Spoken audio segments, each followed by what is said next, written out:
Windows олгосны дараа хийх тохиргоонууд. Энэхүү тохиргоонууд компьютерыг доктортой ажиллах нөхцөлийг бүрдүүлнэ. Хамгийн ихэнд Windows апдейт хийхийн тулд та Windows-о дараад апдейт гэж чичээд check for updates. Install оролдоод дараад таны компьютер дээр байгаа боловч суугаагүй драйвер болон нэмэлт шинжилгэлтүүдийг суулгаж эхэлнэ.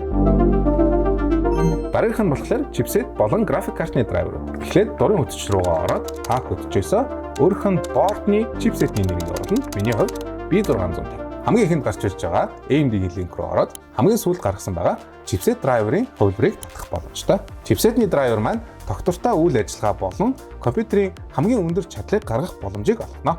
Үүний дараа restart хийх шаардлагатай. График картны хувьд мөн өмнөхтэйгээ адил дурын хөтөч рүүгээ ороод Nvidia-гийн график картаа бол Nvidia drivers, AMD-гийн график картаа бол AMD graphics card drivers гэж хавьж зүйтэй. Өөрт байгаа GeForce график картны загварыг сонгоод хамгийн сүүлийн үеийн драйверыг татна. Хэрвээ та AMD Radeon картаа бол AMD RX өөрхөн карт гэж бичээрэй. Драйвер татахдаа сүүлд гарсан хувилбар буюу VHQL recommended-ийн дарга.